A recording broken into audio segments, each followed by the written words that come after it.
The Little Puppy by Judy Dunn. Photographs by Phoebe Dunn. Tim felt lonely. Summer vacation was starting, and there was no one nearby for him to play with. Then one day, early in the summer, Tim heard some exciting news. The next-door neighbor's dog just had 6 puppies. Tim had always wanted a dog. Every day, Tim went next door to see the puppies. He begged his parents to let him have one. Finally, they agreed. Tim could hardly wait to bring his puppy home. But the puppies were still too small to leave their mother. Tim and his father built a bed for the puppy. They measured, sawed, and hammered until it was perfect.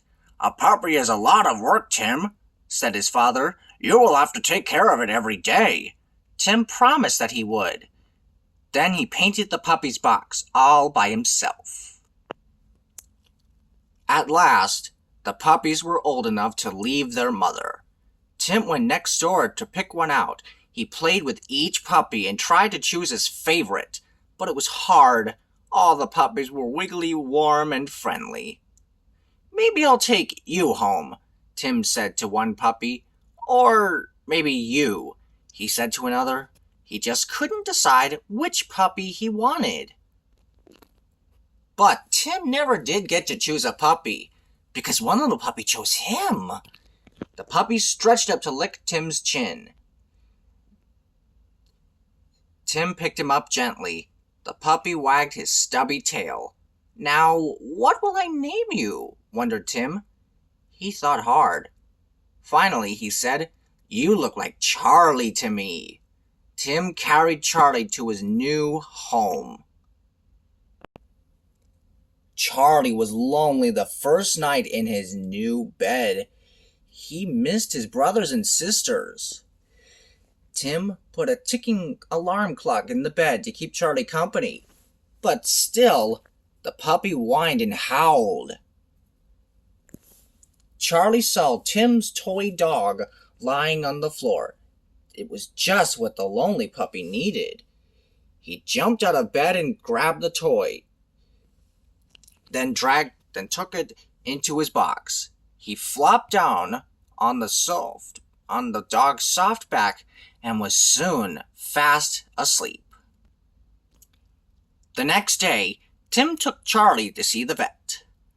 Dr. McFarland listened to the puppy's heart and gave him a shot to keep him healthy. Tim didn't bark or cry once. "Good dog," said Tim, and he patted his brave pup. Charlie soon got used to his new home. He liked to explore all the new things.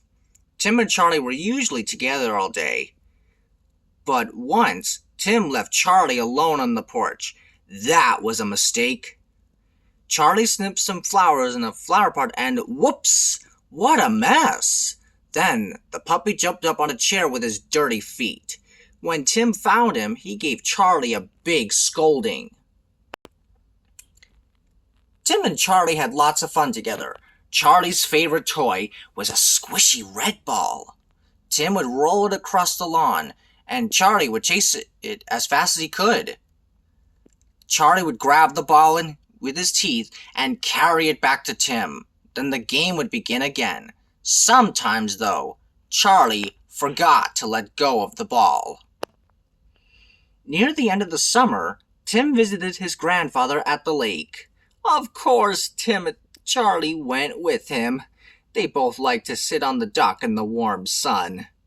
Charlie wasn't allowed to go in the rowboat with Grandpa and Tim. "You don't know how to swim," Tim said. "You can come with us next summer." But Charlie couldn't wait that long. Splash! He paddled after the boat.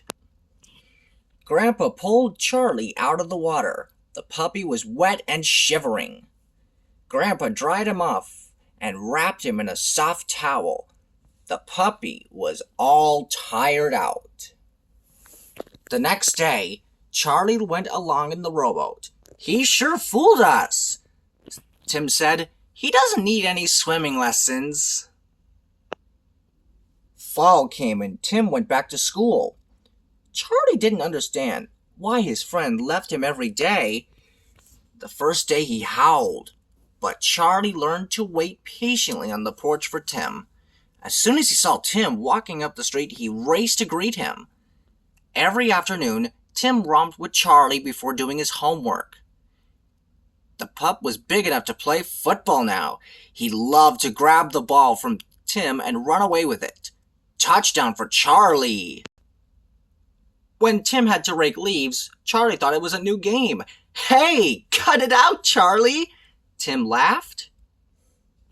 Now Charlie was big enough to go on long walks with Tim.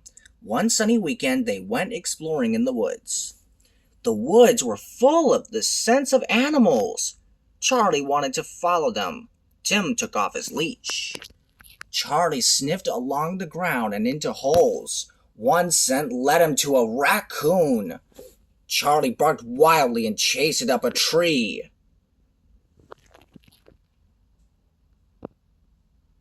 Tim and Charlie did everything together. "You're my best friend, Charlie," said Tim.